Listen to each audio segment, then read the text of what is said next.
Question number 5। तो देखना क्या बोला था कि एक अज्ञात द्रव है, द्रव के बारे में हमें पता नहीं है, उसका नाम नहीं बताया है। तो एक प्रकाश की किरण जा रही है जिसका तरंग दैर्ध्य लेमडा उस द्रव में यानी माध्यम में दिया है कितना, 450 गुणे 10 की घाते -9 मीटर। और तुमसे पूछ रहा है कि उस द्रव का अपवर्तनांक क्या होगा। तो हम लोग क्या करते हैं, माध्यम का दिया है तो म्यू बराबर क्या होता है, लेमडा नॉट बटे लेमडा एम। लेमडा नॉट क्या है,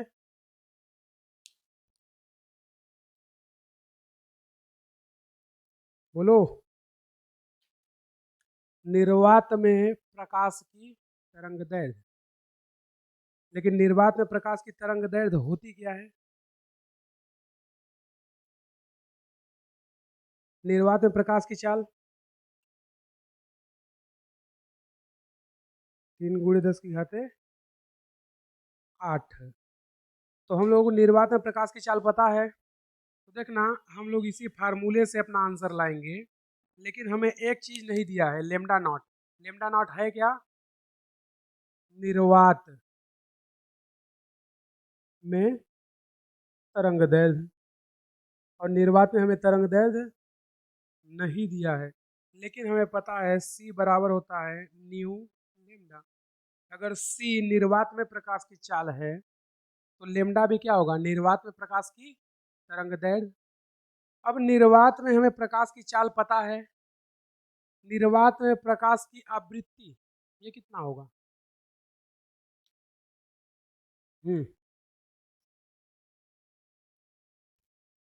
तो फिर क्या पता है तुम लोगों को, निर्वात में आवृत्ति कितना होगा, पिछले क्वेश्चन में निकाले थे 5 गुणे 10 की घाते 14 हर्टज। वो कहाँ था, निर्वात में प्रकाश की चाल।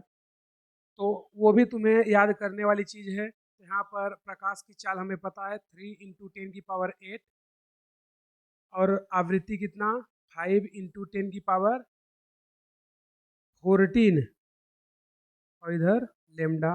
इसको नॉट ले सकते हो, कोई दिक्कत नहीं है। तो इसको इससे काटे हैं तो ये कितना हो जाएगा, इधर 8 है इधर 14, तो बचेगा कितना 10⁶। पूरे को इधर ले जाए तो लेमडा नॉट बराबर क्या आ जाएगा, 3/5 × 10⁶। कितना ही आएगा, 5 का इससे भाग नहीं जाएगा तो कितना, एक जीरो लगा देंगे तो समझ जाएगा। तो 5 × 6 = 30, नीचे की राशि ऊपर तो माइनस आ जाएगा। यहाँ से लेमडा नॉट कितना आ जाएगा, 0.6 इंटू 10⁻⁻6, या इसको ऐसे भी लिख सकते हैं 6 गुणे 10 की घाते -7 मीटर। बोलो, यहाँ से हमें लेमडा नॉट मिल गया तो म्यू ज्ञात कर सकते हैं। म्यू बराबर लेमडा नॉट बटे लेमडा एम। म्यू बराबर लेमडा नॉट कितना है, 6 गुणे 10 की घाते -7 मीटर। और ये कितना है, 450 गुणे 10 की घाते -9 मीटर। ये और ये कटेगा, इधर कितना बचेगा -2।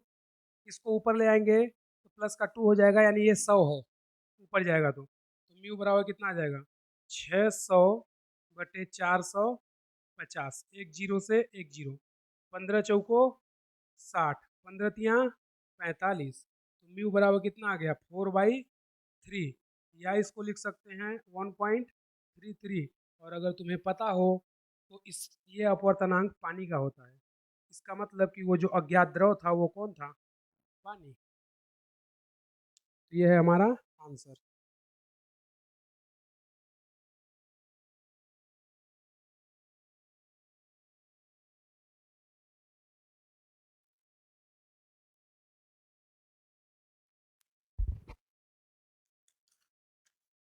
जब प्रकाश की किरण, अगला क्वेश्चन कौन सा है, छठवां ना, लिखना 6वां नंबर। जब प्रकाश की किरण कांच वायु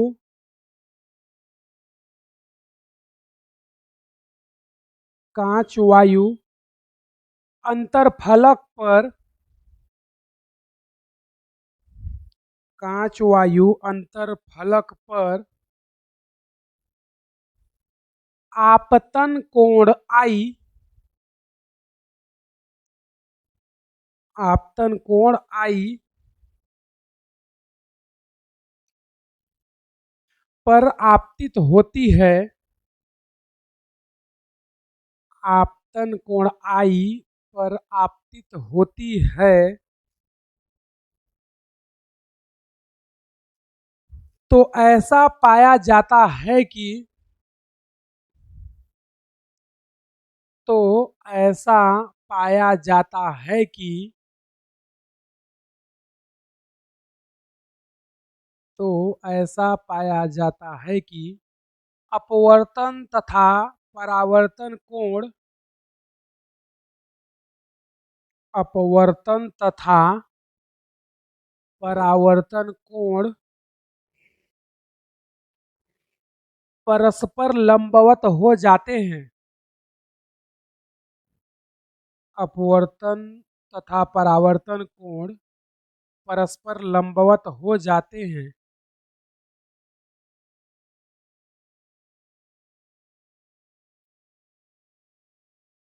तो आपतन कोण का मान ज्ञात कीजिए, तो आपतन कोण का मान ज्ञात कीजिए।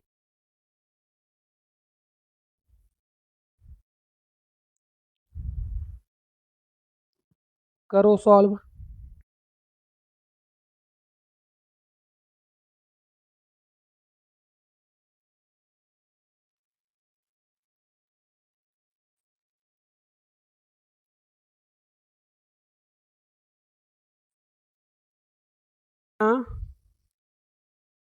क्वेश्चन नंबर 6,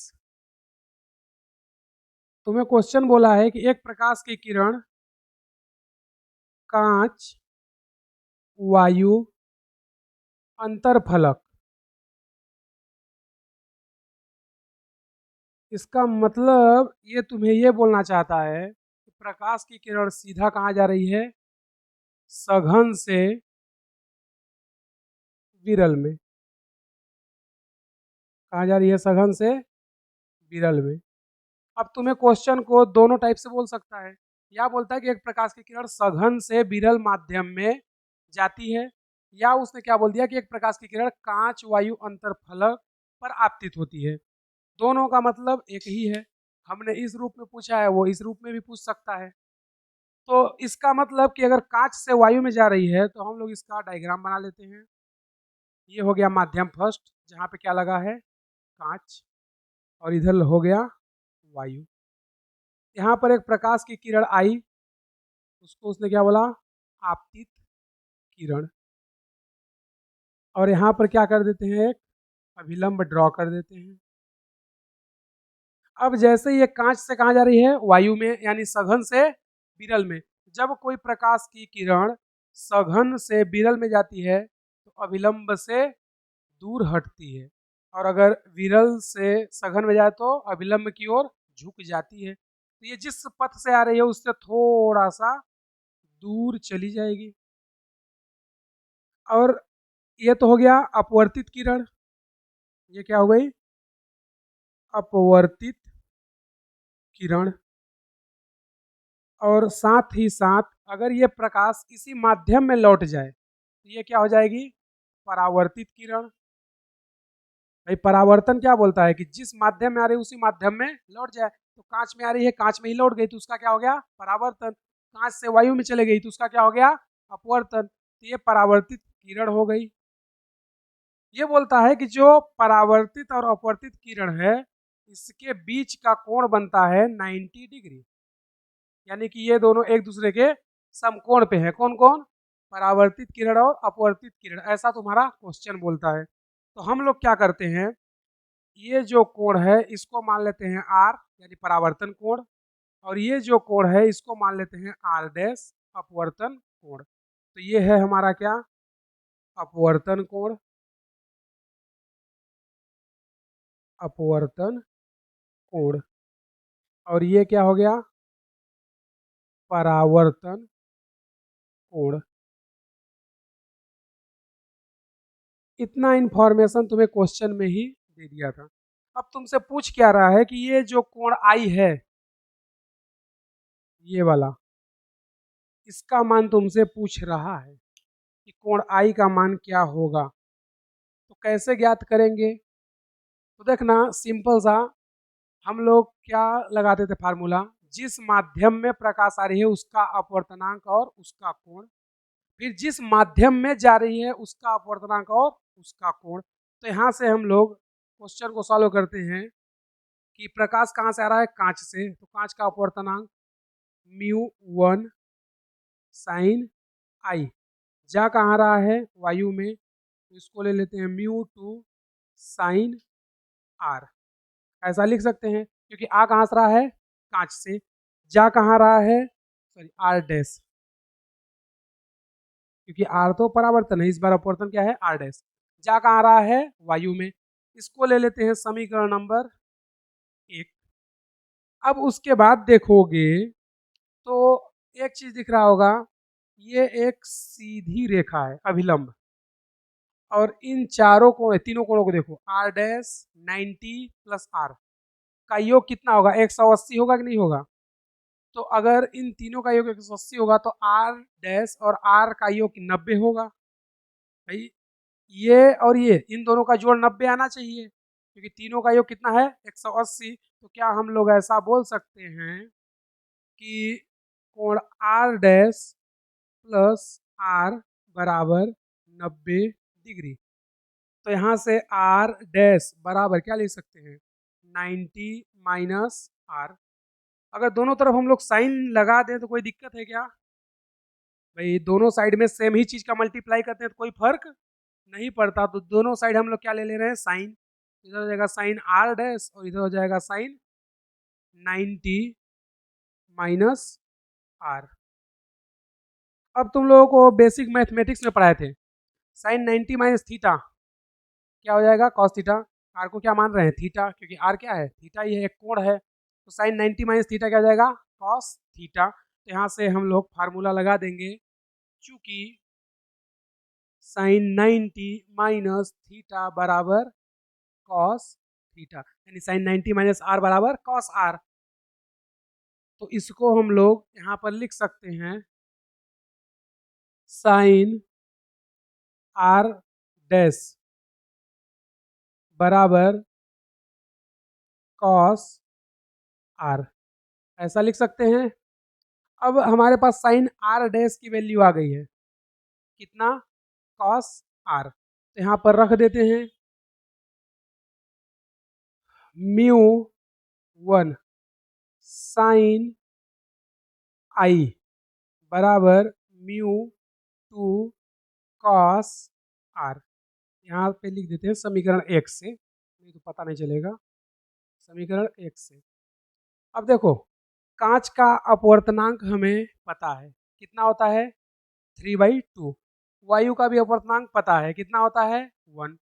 तो चाहे तो वैल्यू रख दें और चाहे तो म्यू को म्यू ही रहने दें, मतलब कांच की वैल्यू ना रखें, वायु की रख दें, जो चाहे वो कर सकते हैं यहाँ पर। तो यहाँ पे इसको म्यू ले ले रहे हैं कांच वाले को, और ये साइन आई, इधर पर म्यू का कितना होता है, सॉरी वायु का 1 कॉस आर, साइन आई को इधर भेज देते हैं, तो म्यू बराबर क्या बचेगा इधर, कॉस आर बटे साइन आई, यही बचेगा।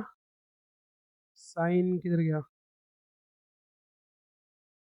म्यू बराबर कॉस आर बटे साइन आई। अब म्यू का मान हो सकता है, जरूरी नहीं है, हम लोग अभी बोल दिए क्वेश्चन में कि कांच से कहाँ जा रहा है, वायु में। क्या जरूरी है कि तुम्हें क्वेश्चन हर बार कांच से वायु में दे, बोलो। क्वेश्चन ऐसे भी तो बोल सकता है कि एक प्रकाश की किरण विरल, सॉरी सघन माध्यम से विरल में जाती है। अब सघन माध्यम जरूरी थोड़ी कि हर बार कांच ही हो, पानी भी तो हो सकता है। क्या हो सकता है कि हमें उसका अपवर्तनांक पता ही ना हो, तो हम लोग सीधा म्यू के टर्म में आंसर लाते हैं, और जो भी हमारा आंसर आएगा उसमें म्यू बदल देंगे, आंसर चेंज हो जाएगा। अगर पानी से वायु में जाए तो म्यू का मान रख देंगे 4/3। कांच से वायु में जाए तो रख देंगे 3/2। तो जरूरी नहीं है कि हमारा जो माध्यम लिए है वो हर बार कांच ही हो, मतलब हम लोग उसको चेंज भी कर सकते हैं। बोलो कर सकते हैं कि नहीं? तो हम लोग म्यू के टर्म में ला रहे हैं, कांच के अपवर्तनांक का मान नहीं रख रहे हैं। अब देखोगे तो ये आर है, ये आई है, कटेगा नहीं। लेकिन हम लोगों को पता है क्या, परावर्तन का नियम, परावर्तन के नियम से, परावर्तन का नियम क्या बोलता है, आपतन कोण का मान अपवर्तन परावर्तन कोण के बराबर होता है। इट मीन्स साइन, साइन नहीं सीधे बोल देते हैं, कोण आई बराबर कोण आर। ये लिख सकते हैं कि नहीं? अगर ये लिख सकते हैं तो साइन आई के जगह पर आर लिख सकते हैं। तो म्यू बराबर क्या हो जाएगा, कॉस आर बटे साइन आर। अब तुम लोगों को हम लोग बेसिक मैथमेटिक्स में पढ़ाए थे, साइन थीटा बटे कॉस थीटा बराबर टेन थीटा। तो साइन बटे कॉस टेन होता है, तो कॉस बटे साइन क्या हो जाएगा, कॉट। तो यहाँ से म्यू बराबर क्या आ जाएगा, कॉट आर। हमसे वो पूछा क्या था, एक मिनट ना, सुनो सुनो, आई पूछा है ना, तो इसको चेंज करते हैं क्योंकि दोनों सेम हो जाएगा ना। तो आर हमसे नहीं पूछा, हमसे आई पूछा है। आर भी पूछता तो कोई दिक्कत नहीं है। तो यहाँ से आई पूछा है, तो आई का मान इसको इधर ले जाएं, इधर क्या आ जाएगा, आई बराबर कॉट इनवर्स म्यू, यही आएगा। अब म्यू का मान चाहे वो कांच हो सकता है, तो कांच रहेगा तो कितना लिख देंगे, 3/2 लिख सकते हैं, कोई दिक्कत नहीं है। पानी दे दे तो भी लिख देंगे 4/3। इसलिए हम लोग आंसर म्यू के टर्म में लाए। ये म्यू किसका है, कांच का। वायु को तो हमने रख दिया है यहाँ पर, देखोगे तो म्यू टू क्या है, वायु, जिसका अपवर्तनांक हमने 1 रख दिया है। कांच का म्यू मान लिए हैं, तो हो सकता है कि हमें माध्यम दे ही ना, सीधे बोलते सघन से विरल, तो फिर सघन को हम लोग क्या मान लिए, म्यू, और विरल को क्या मान लेंगे, वायु। तो अगर हमें अपवर्तनांक नहीं भी देता है या हमें नहीं पता है, तो डायरेक्टली म्यू के टर्म में लिख सकते हैं, जो भी वैल्यू देगा उसके हिसाब से आंसर रख देंगे। ये तो पहला था। दूसरा, अगर ये क्वेश्चन उल्टा कर देता, पहला तो क्या था तरीका है, कांच वायु अंतर फलक पर आपतित होती है, या दूसरा क्या बोलता, सघन से विरल में जाती है। ऐसा भी तो बोल सकता है कि विरल से सघन में जाती है। भाई अगर सघन से विरल में जाती है तो हमारा आंसर आया आई बराबर कॉट इनवर्स म्यू। अगर वो बोलता कि प्रकाश की किरण विरल से सघन में जा रही है, इट मीन्स उल्टा कर दो, वायु से कांच में जा रही है, तो फिर हमारा आंसर उल्टा हो जाता, कॉट की जगह क्या आता, 10। तो हम लोग दूसरा भी आंसर लिख दे रहे हैं, यदि विरल से कहाँ जाए, सघन में। अगर विरल से सघन में जाए तो आपतन कोण आई का मान क्या हो जाएगा, 10 इनवर्स म्यू। भाई कॉट का उल्टा क्या होगा, 10। तो दोनों आंसर लिख लो।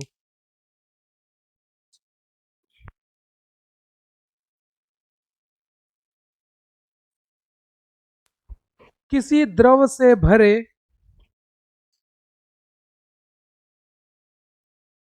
किसी द्रव से भरे पात्र के अंदर, किसी द्रव से भरे पात्र के अंदर किसी द्रव से भरे पात्र के अंदर छोटा सा सिक्का रखा गया है। किसी द्रव से भरे पात्र के अंदर छोटा सा सिक्का रखा गया है,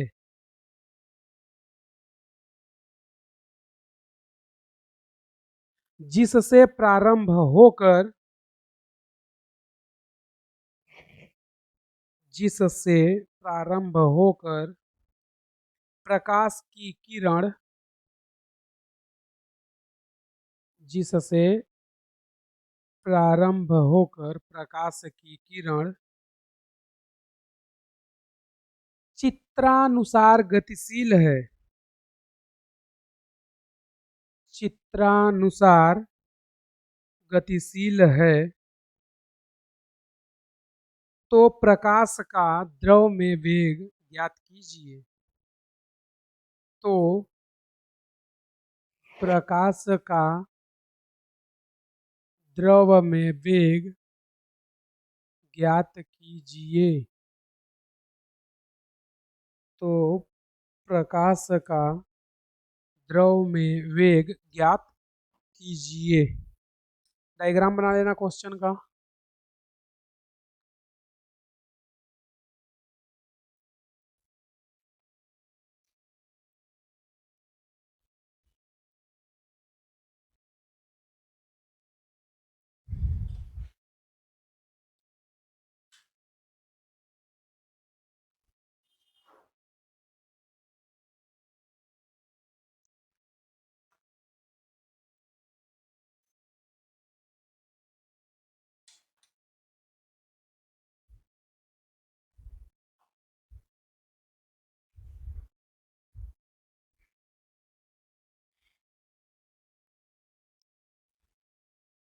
क्वेश्चन नंबर 7 है कि 8?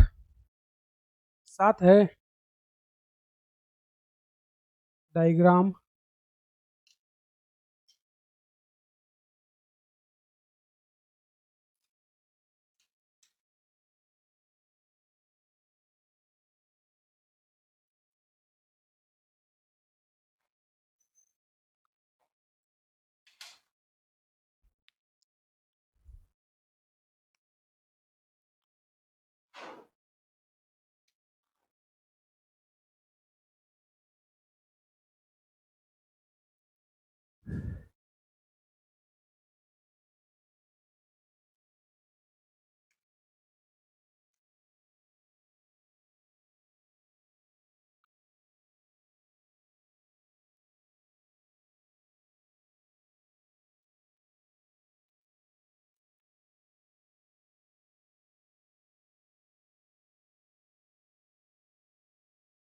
इधर है द्रव, ऊपर है वायु।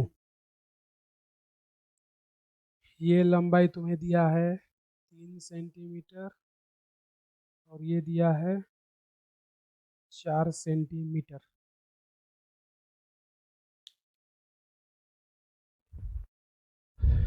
बैग पूछा है।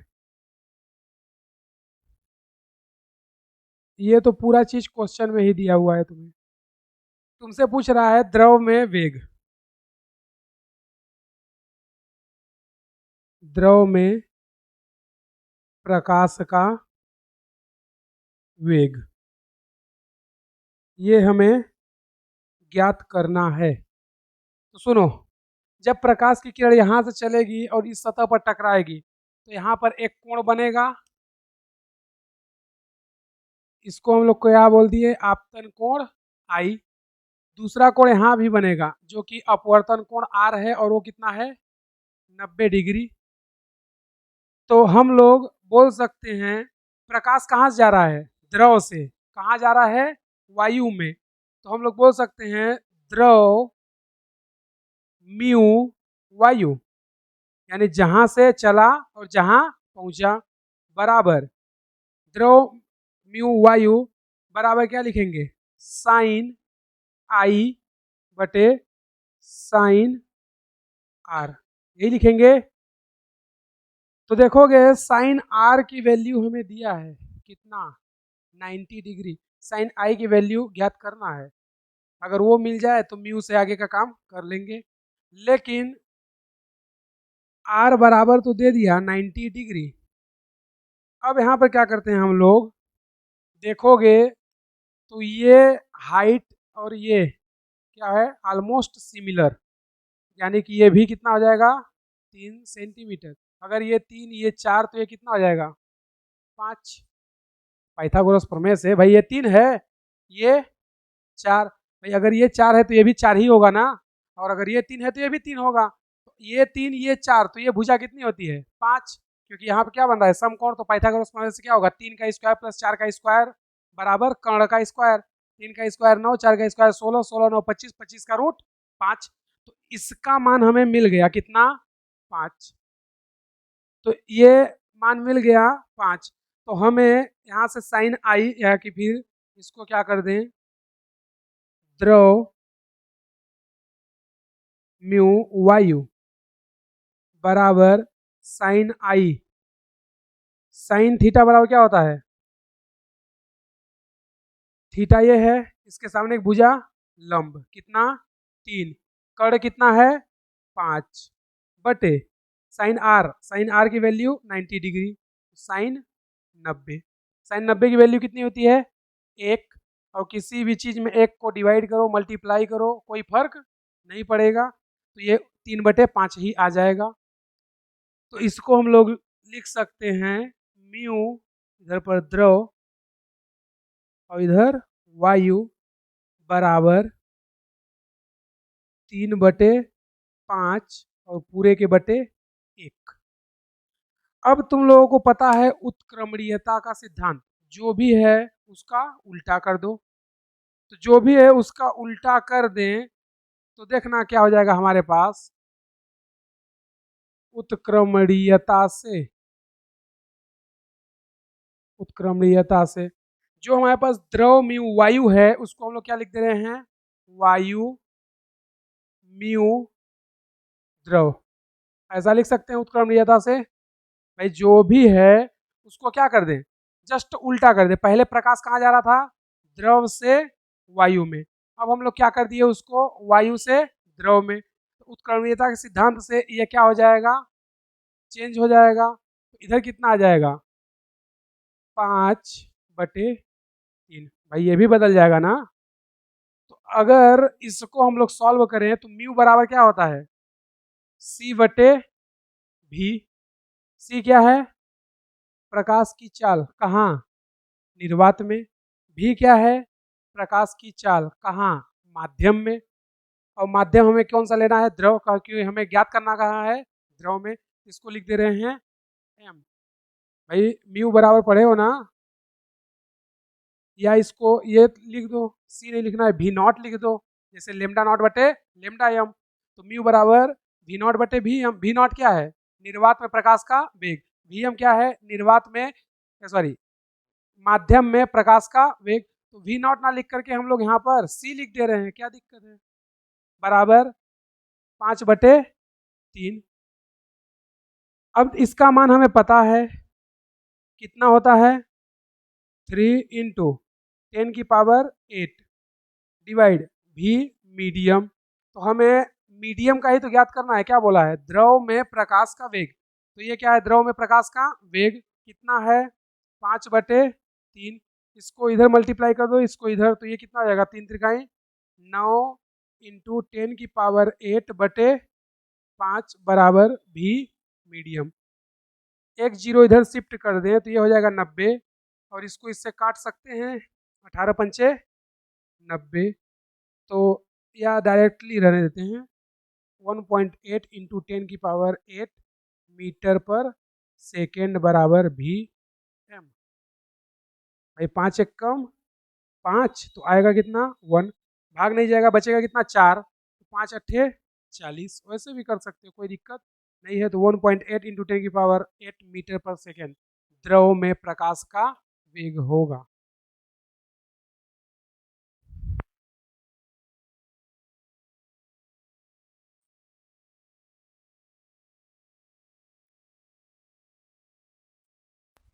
लिखना अगला हेडिंग, विभिन्न समांतर माध्यम में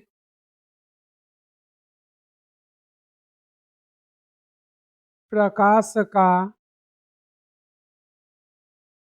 अपवर्तन।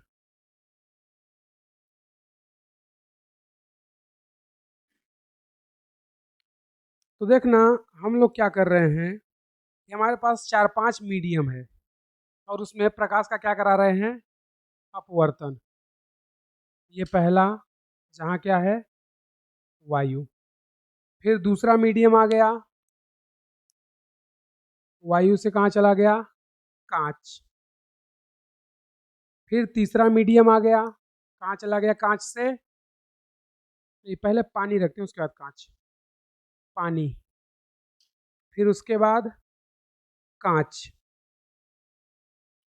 और उसके बाद फिर से लास्ट में कहाँ चला गया, वायु में। तो हम लोगों के पास 4 माध्यम है। इसके ऊपर जो भी माध्यम है वो क्या है, वायु। इसके ऊपर जो भी माध्यम है वो पूरा क्या है, पानी। और इसके ऊपर जो भी माध्यम है वो पूरा कांच, और इधर पूरा क्या है, वायु। तो ये हमारे पास बहुत सारे माध्यम हो गए। इसमें प्रकाश की किरण को गुजार करके देखते हैं क्या होता है। तो एक ये प्रकाश की किरण आपतित हो गई, आपतित किरण, तो इस पर क्या होगा, अभिलंब भी होगा। तो ये क्या हो गया, कोण आई। अब वायु से कहाँ जा रहा है, पानी में, यानी विरल से सघन, तो अभिलंब की ओर झुक जाएगा। ये अभिलंब की ओर झुक गया, इसको हमने मान लिया R1। अब पानी से कहाँ जा रहा है, कांच में, यानी फिर से कहाँ जा रहा है, विरल से सघन, क्योंकि पानी का अपवर्तनांक 1.33 होता है, कांच का 1.5 होता है। तो 1.33 कम है 1.5 से। अब कुछ लोगों को डाउट होगा, इसका अपवर्तनांक कितना हमने बताया, 1, इसका 1.33 और इसका 1.5 और फिर से 1। कुछ लोगों को ये भ्रम होगा कि ये ज़्यादा है और ये कम है। ये ज़्यादा है और ये कम है, ये 1.5 है जबकि वो 1.33 है। तो इस भ्रम में मत रहना, ये वैल्यू ज़्यादा है क्योंकि इसके बाद 0 भी है, ठीक है। 1.50 भी है, मतलब ये 50 है, जबकि ये 33 है, इसलिए ये ज़्यादा है। तो ये सीधा याद रखना कि कांच का अपवर्तनांक पानी से ज़्यादा होता है। इसका मतलब पानी का अपवर्तनांक 1.3 है, इसका 1.5 है। तो पानी से कांच में जाएंगे, फिर से कहाँ चल दिए, विरल से सघन, और जब फिर से विरल से सघन में जाएंगे तो इसको हम लोग क्या मान ले रहे हैं, R2, और प्रकाश फिर से अभिलंब की ओर झुक जाएगी, और इसको हम लोग मान ले रहे हैं R3। अब कांच से कहाँ चल दिए, वायु में। इस बार कांच से वायु में जा रहे हैं, मतलब सघन से विरल।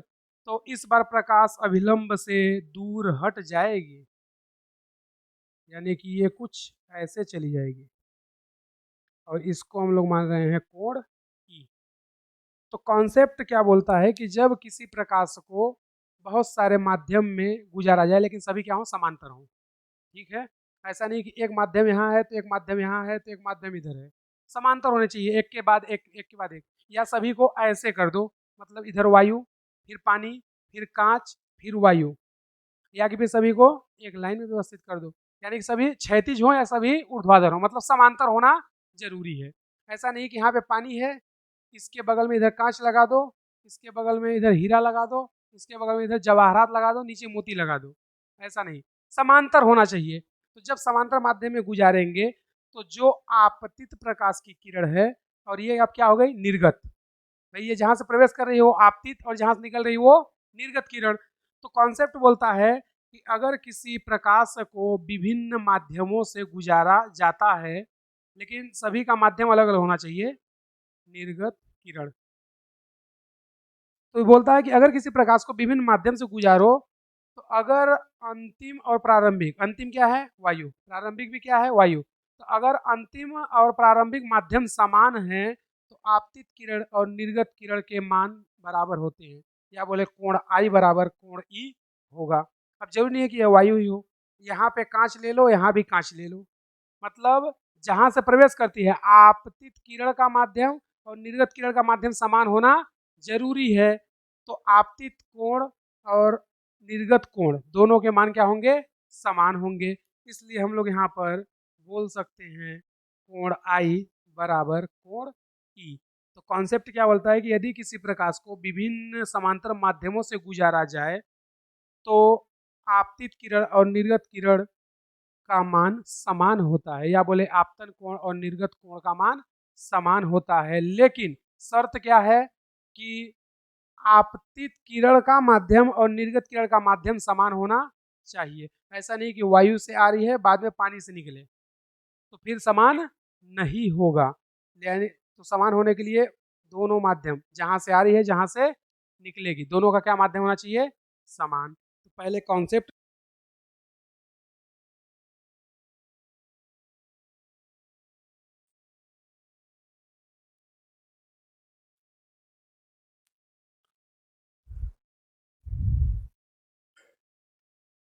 कॉन्सेप्ट लिखना, यदि प्रथम तथा अंतिम,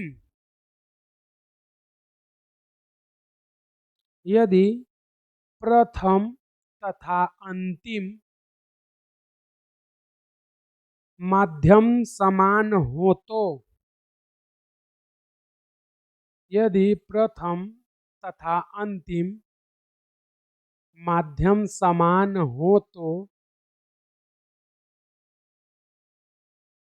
यदि प्रथम तथा अंतिम माध्यम समान हो तो आपतित और निर्गत किरण, आपतित और निर्गत किरण समांतर होती हैं। आपतित और निर्गत किरण समांतर होती हैं। देखना हेडिंग, पार्श्व विचलन या पार्श्व विस्थापन। पार्श्व विस्थापन या इसी को बोलेंगे विचलन।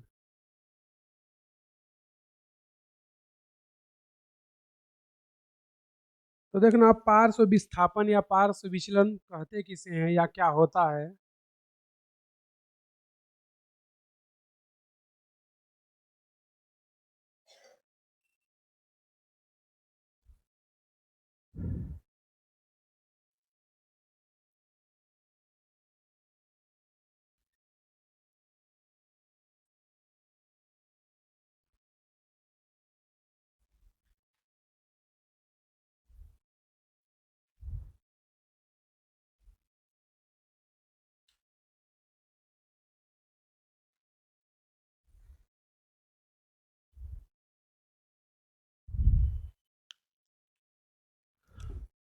ये है कांच, जिसकी मोटाई तुम्हें दिया हुआ है डी, या टी भी ले सकते हो, कोई दिक्कत नहीं है। ये हो गया कोण आई, ये हो गया कोण आर, और ये पता नहीं, इसको मान लेते हैं ये बिंदु बी, ये सी, और ये बिंदु ए, और इसको यहाँ से ऐसे पास कर देते हैं।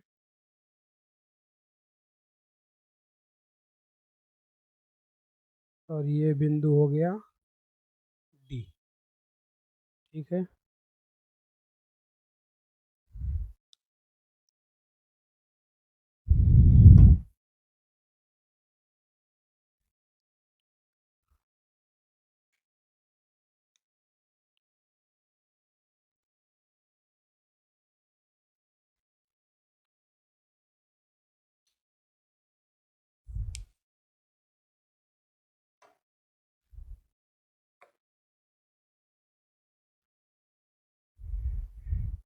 अब सुनो, पार्श्व विस्थापन या पार्श्व विचलन कहते किसे हैं?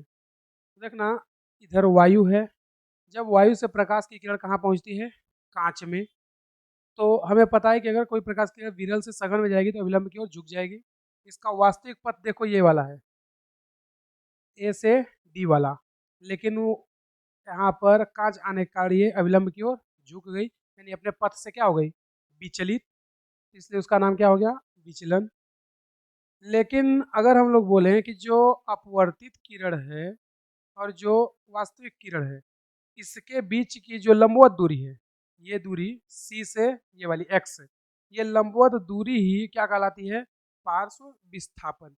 यानी कि अगर हम लोग इसकी परिभाषा बताएं तो बोलेंगे, जब कोई प्रकाश की किरण कांच की मोटी पट्टिका से गुजरती है तो आपतित किरण, यानी कि अब ये क्या हो गई, आपतित किरण। तो बोलते हैं आपतित किरण और निर्गत किरण के बीच की अभिलंबवत दूरी, तो ये दूरी कैसी है, अभिलंबवत। तो ये जो अभिलंबवत दूरी होती है उसी को हम लोग बोलते हैं पार्श्व विचलन या पार्श्व विस्थापन। तो इसका परिभाषा लिख लेना, फिर इसके बाद इसका डेरिवेशन करते हैं क्या आता है। लिखना, जब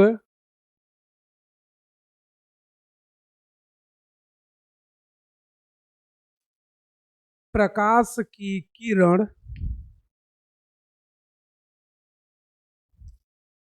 जब प्रकाश की किरण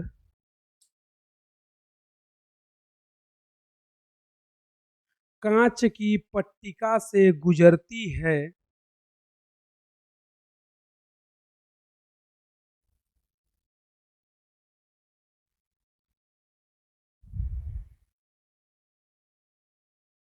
जब प्रकाश की किरण कांच की पट्टिका से गुजरती है तो आपतित और अपवर्तित, तो आपतित और अपवर्तित किरण के बीच की लंबवत दूरी को पार्श्व विस्थापन कहते हैं। आपतित किरण व अपवर्तित किरण के बीच की लंबवत दूरी को पार्श्व विस्थापन या पार्श्व विचलन कहते हैं।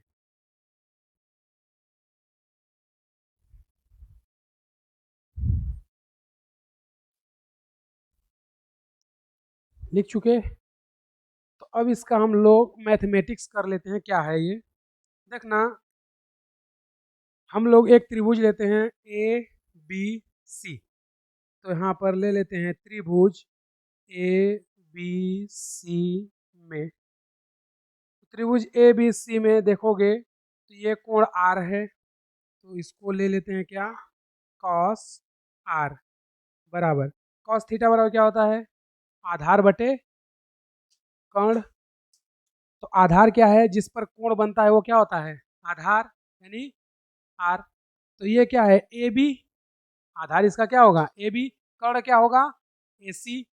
तो कॉस थीटा बराबर होता है आधार बटे कर्ण। आधार का मान है ए बी और कर्ण का मान है ए सी। ए बी की वैल्यू हमें पता है डी, क्योंकि ये इसके पैरेलल है। यहाँ से बोल सकते हैं क्या, कॉस आर बराबर डी बटे ए सी। तो ए सी को इधर खिसका दें तो ए सी बराबर आ जाएगा डी बटे कॉस आर। समीकरण नंबर 1, यानी कि हमें इस भुजा ए सी का मान मिल गया, कितना, डी बटे कॉस आर। अब हम लोग एक दूसरा त्रिभुज ले लेते हैं, कौन सा, ये वाला ए सी डी। त्रिभुज ए सी डी में, त्रिभुज ए सी डी में ये कोण आई है, ये कोण आर है, तो ये कोण कितना होगा, ये वाला,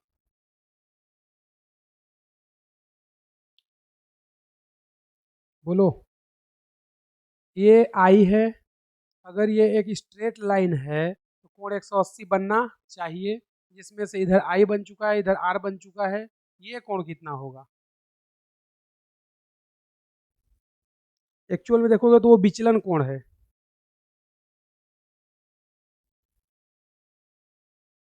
बोलो, कोई आइडिया। इसको क्या आई माइनस आर ले सकते हैं क्या, ये कोण,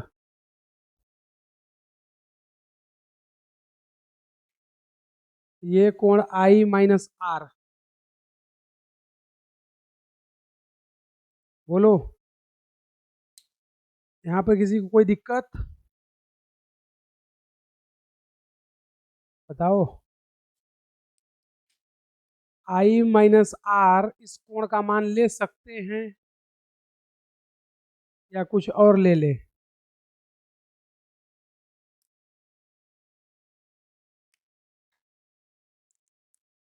बोलोगे कुछ?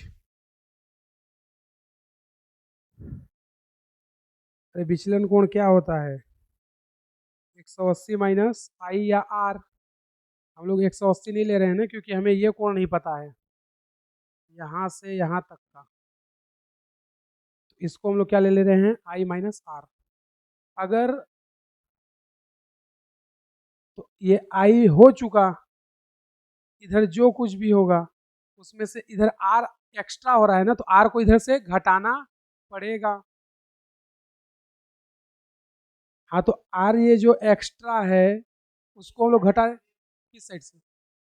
चाहे इस साइड से ले लो चाहे इस साइड से, क्योंकि क्योंकि आर आर जो है, आर तो इधर का है, नीचे साइड का, तो आर इधर इतना कट गया। या इसको हम लोग ऐसे भी तो कर सकते हैं, देखो ये क्या है? अभिलंब। तो अभिलंब को देखोगे तो इसके साथ 90 डिग्री का कोण बनाएगा। तो अगर ये आई ये 90, तो यहाँ से यहाँ तक का कोण और यहाँ से यहाँ तक का कोण, तो अगर ये यहाँ तक का ये आर है तो इसको भी कुछ लेना पड़ेगा, इसे भी कुछ लेना पड़ेगा, और ये तो 90 रहेगा ही। हाँ, तो इसीलिए इसको क्या कर रहे हैं? आई माइनस आर ले रहे हैं। हाँ, उसका मैथमेटिक्स बताएंगे कैसे लेंगे। अभी हमारा मेन मकसद नहीं है कि इसको कैसे इतना ले रहे हैं, इसका डेरिवेशन निकाल देंगे। तो अभी हम लोग त्रिभुज ए सी डी में किसको ले रहे हैं? इस कोण को, आई माइनस आर को। साइन थीटा, साइन थीटा बराबर कितना होता है? साइन आई माइनस आर बराबर लंब बटे कर्ण। अब इसमें बताओ लंब और कर्ण कौन है? थीटा के सामने वाली भुजा क्या होती है? लंब। और ये क्या हो जाएगा? कर्ण। तो देखोगे इसको हमने क्या माना है? लंब को x, ये हो गया x। कर्ण क्या है? AD। इस बार ये आधार हो गया ना AC। भाई जैसे इसमें आधार क्या था? AB, तो इसमें आधार क्या हो गया इस बार? AC। तो कर्ण क्या हो गया? ये। तो उसको सीधा कर दो ना, क्या दिक्कत है भाई? क्या यहाँ पर 90 डिग्री का कोण बनेगा कि नहीं, ये बताओ? बनेगा कि नहीं? तो इसको टेढ़ा कर देने से 90 110 20 थोड़ी हो जाएगा, 90 90 ही रहेगा। हम कहते हैं अगर ये समकोण त्रिभुज है, इसको हम ऐसे सुता के बना दिए, तो क्या ये कोण 90 से 120 थोड़ी हो जाएगा? इसको क्या किए? इसको बस ऐसे तो कर दिए हैं। तो हम कहते हैं ये जो ऐसे सीधा था इसको थोड़ा उठा के इधर कर दिए, तो आधार तो अभी भी यही रहेगा ना भाई। अगर ए बी को थोड़ा सा बी को इधर खिसकाओ, कहाँ पे आ गया? सी पर। तो आधार तो अभी भी क्या हो गया? A B he. बी की जगह हमने सी लिखा है, तो आधार चेंज नहीं हुआ है। तो आधार कितना हो गया? ए सी। तो अब यहां पर देखोगे, सॉरी, ए डी। तो यहां पर साइन आई माइनस आर बराबर एक्स बटे ए डी।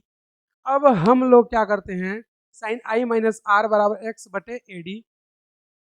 तो अब देखोगे कि ऑलमोस्ट ए सी और ए डी की लंबाई बराबर है, लगभग मान सकते हैं। एग्जैक्ट नहीं है, क्योंकि एग्जैक्ट में बराबर यहाँ पे होगा, देखो इस बिंदु पर, ये जो बिंदु है यहाँ पर ये मान बराबर होगा, लगभग में मान सकते हैं।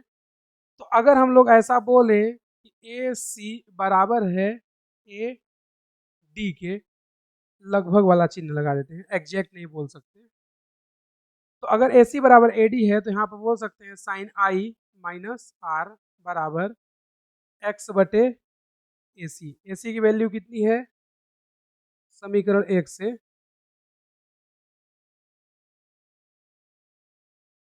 AC की वैल्यू हमें दिया है साइन आई माइनस आर बराबर एक्स बटे डी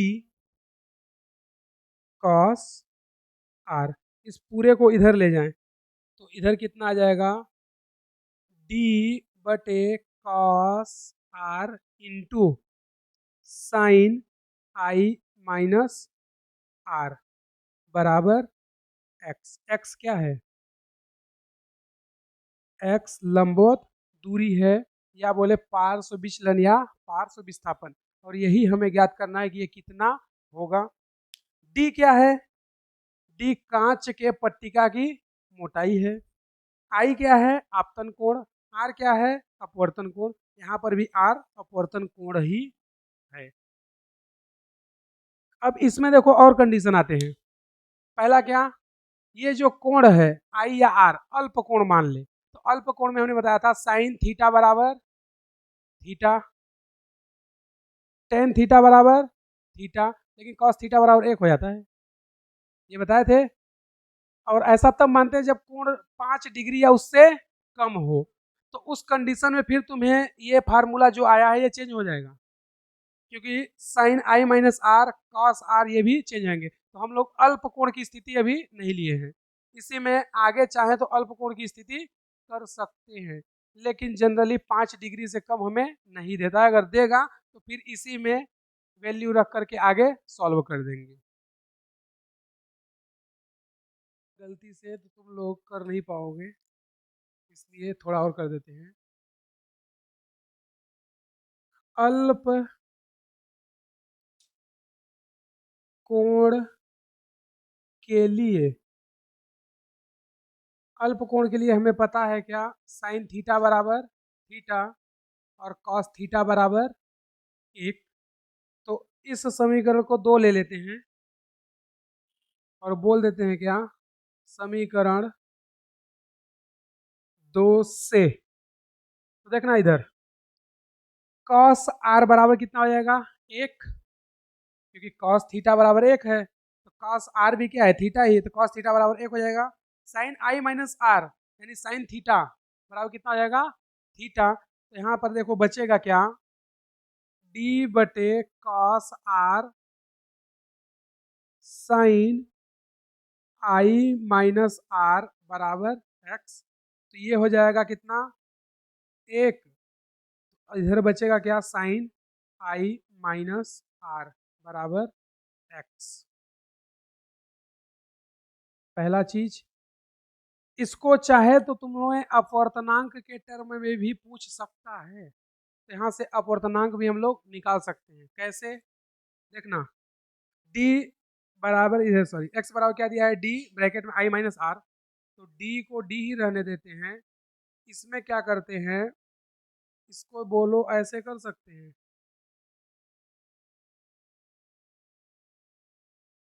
दोनों से आई का भाग दे रहे हैं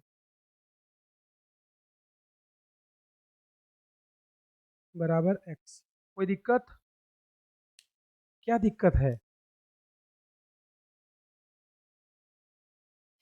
हाँ, तो दोनों में नीचे नीचे से भाग दे रहे हैं ना, ऊपर से थोड़ा दे रहे हैं। हाँ आएगा, करके देखेंगे। दे सकते हो, तो देखना इधर क्या करते हैं, हम केवल इस पक्ष में कर रहे हैं। आई बटे आई कितना हो जाएगा, 1, और आर बटे आई वही रह जाएगा, आर बटे आई बराबर एक्स। अब थोड़ा सा इधर आ जाओ, हम लोग लिखते थे म्यू साइन आई बटे म्यू साइन आर, ठीक है।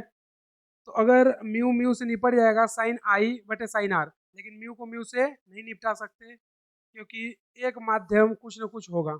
जैसे मान लेते हैं कि ये कहाँ से आ रहा था, वायु से जा कहाँ रहा था, कांच में, तो वायु का तो 1 हो गया, कांच का 3/2 ले सकते हैं, लेकिन हो सकता है जरूरी थोड़ी है कि हर बार कांच ही दे, अननोन भी दे सकता है, तो हम लोग उसको म्यू ही ले लेते हैं। तो यहाँ से देखोगे म्यू बराबर क्या आ जाएगा, साइन आर बटे साइन आई।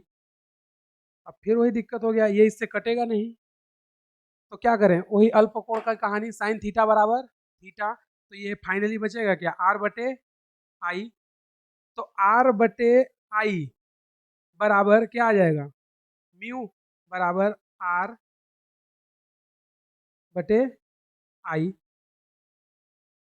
इतना आ जाएगा। तो यहाँ से हमारे पास क्या बचा, ये आर बटे आई, तो यहाँ पर डी बराबर क्या लिख देंगे, 1 - म्यू बराबर एक्स।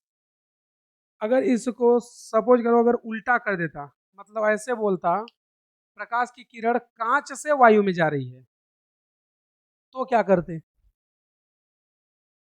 अभी हम लोग वायु से कहाँ ले गए, कांच में, कांच से वायु में लेके जाते तो क्या करते, कुछ नहीं, ये जो आर बटे आई है इसको क्या कर देंगे, आई बटे आर, तो ये म्यू जो है वो 1/म्यू हो जाएगा। मतलब जैसे उसके पहले वाला क्वेश्चन किए थे, हमारी प्रकाश की कहाँ जा रही है, सघन से विरल में, और अगर विरल से सघन में जाती तो क्या कर देते थे, टेन। तो अगर हमें विरल से सघन में लेके जा रहा है और पार्श्व विचलन निकाल रहा है एक्स का मान, तो ये आ जाएगा। और अगर इसका उल्टा कर दे, यानी कि सघन से कहाँ चला जाए, विरल में, तो भाई सघन से चाहे विरल में जाओ चाहे विरल से सघन में आओ, ये तो हर बार आएगा ना, क्योंकि या अभिलंब से दूर हटेगी प्रकाश की किरण, या अभिलंब के पास जाएगी, या अभिलंब की ओर झुक जाएगी, एक्स दोनों ही कंडीशन में आएगा। बट फर्क इतना है कि अगर हम लोग कांच से वायु में जाएंगे तो ये थोड़ा कम आएगा, क्योंकि ये थोड़ा किधर जाएगा, अभिलंब की ओर झुकेगी, लेकिन जब वायु से कांच में आएंगे तो ये थोड़ा ज़्यादा रहेगा। तो दोनों ही कंडीशन में अगर हमारे पास विरल से सघन में जा रहे हैं तो ये आ जाएगा, और अगर हम बोले हम लोग कहाँ जा रहे हैं, सघन से विरल में, तो क्या लिख देंगे, डी 1 - 1/म्यू बराबर एक्स। तो ये भी कंडीशन कर सकते हैं।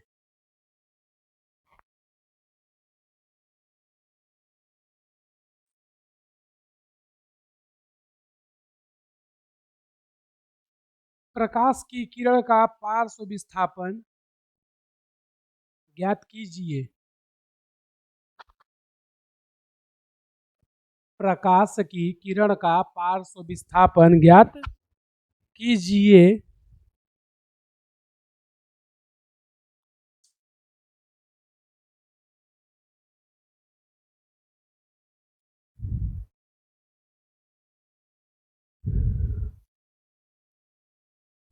जब वायु में रखी हुई प्रकाश की किरण का पार्श्व विस्थापन ज्ञात कीजिए जब वायु में रखी हुई 10 सेंटीमीटर मोटी वायु में रखी हुई 10 सेंटीमीटर मोटी आयताकार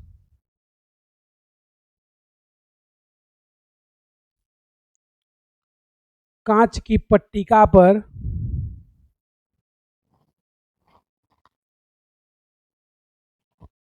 कांच की पट्टिका पर प्रकाश की किरण आपतित हो रही है।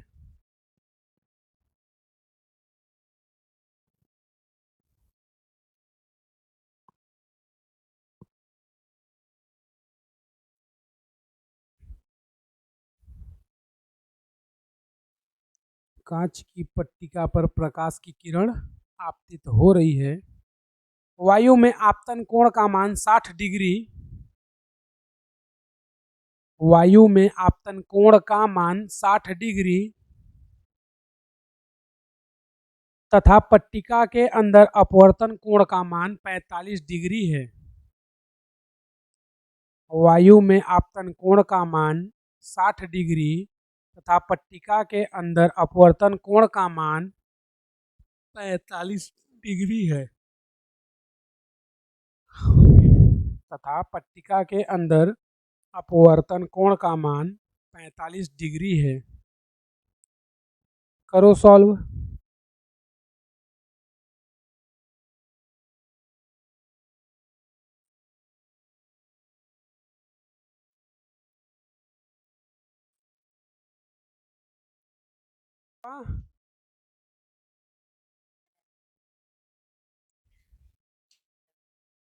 देखना तुम्हें क्या दिया है, पार्श्व विचलन ज्ञात करने के लिए आपतन कोण आई दिया हुआ है कितना, 60 डिग्री। अपवर्तन कोण ये भी दिया हुआ है आर कितना, 45 डिग्री।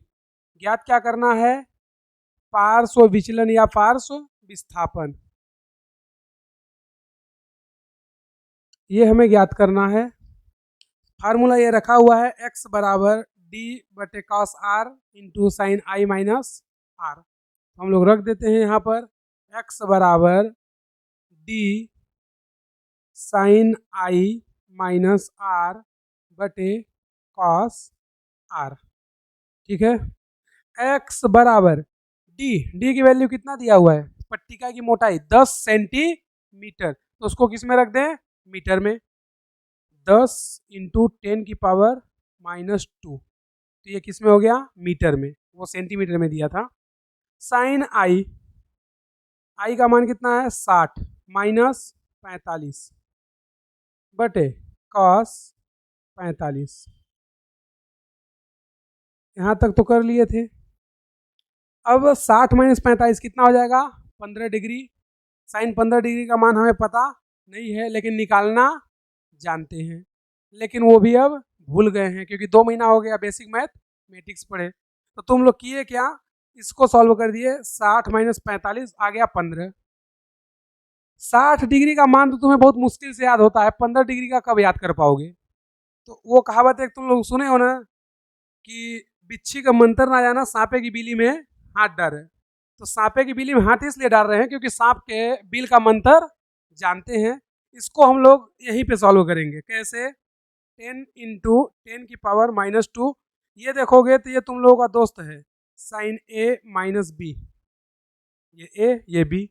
अब फार्मूला ये पता है, साइन ए माइनस बी का sign A cos B minus cos A sine B, तो यहाँ से ये वाला फार्मूला लगा देते हैं, sign A cos B minus cos A sine B, ये फार्मूला इसमें लगा देते हैं। तो ये कितना हो जाएगा, साइन ए यानी 60 degree into cos 45 degree minus cos 60 degree into sine 45 degree पूरे के बटे कॉस 45 का मान कितना होता है, 1/√2। साइन 60 का मान √3/2, 45 का मान 1/√2, कॉस 60 का मान 1/2। सारा वैल्यू रख देते हैं, 10 इंटू 10 की पावर -2, इसका मान रखते हैं साइन 60 का मान √3/2 इंटू कॉस 45 का मान 1/√2 माइनस कॉस 60 का मान 1/2, साइन 45 का मान 1/√2। देखोगे 1/√2 प्लस में और इधर माइनस में, इन दोनों को उड़ा देते हैं और ये 1/√2 पहले से ही है ये वाला, तो ये उससे और ये इससे उड़ गया। यहाँ पे √3/2 1/2, √2 क्या है, सॉरी 2 क्या ले लो, एलसीएम ले सकते हो, तो वहाँ से ले लेते हैं 10 इंटू 10 की पावर -2 और इधर कितना आ जाएगा, √3 - 1/2 पूरे के बटे 1/√2। इन दोनों का एलसीएम कितना आ जाएगा, 2, ऊपर क्या आ जाएगा √3 - 1 और जो नीचे है 1/√2 वो वही लिख दिए। अब नीचे की राशि यानी बटे के बटे में हो तो नीचे की राशि ऊपर चली जाएगी, लेकिन कितना ऊपर, बहुत ज़्यादा ऊपर नहीं जाएगी। 10 इंटू 10 की पावर -2 ऊपर कितना बचा, √3 - 1/2√2। देखोगे तो ये वैल्यू इससे कट जाएगी, 2 को 10 से काट सकते हैं, कितना, 2 पंचे 10, तो ये इससे कट जाएगा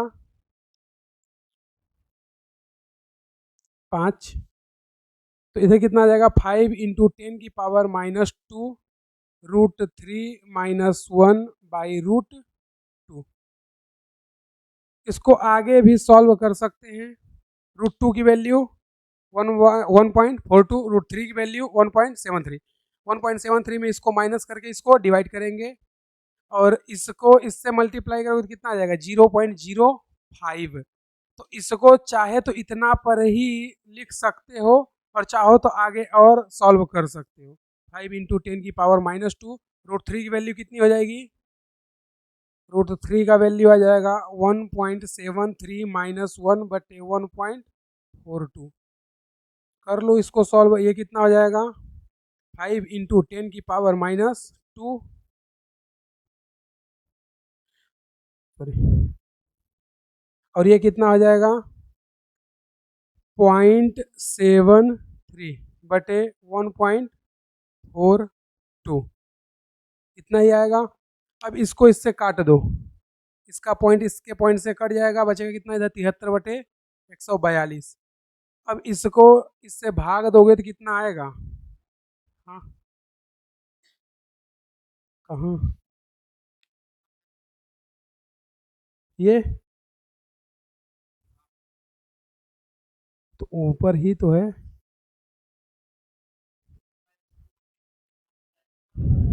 यहाँ ये नीचे वाली 1/√2, 10 इंटू 10⁻², √3 माइनस 1, √3 माइनस 1 2 एलसीएम है, 2√2। अच्छा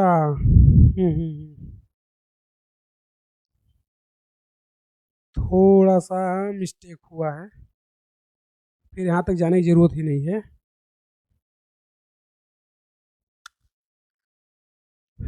यहीं पे कर दे रहे हैं, √3/2√2 माइनस 1/2√2/1/√2।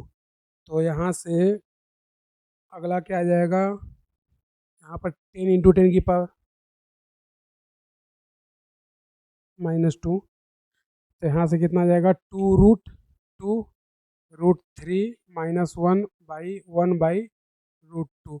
इसको ऊपर कर देंगे, इसके साथ ये रहेगा 10 इंटू 10⁻² बराबर x।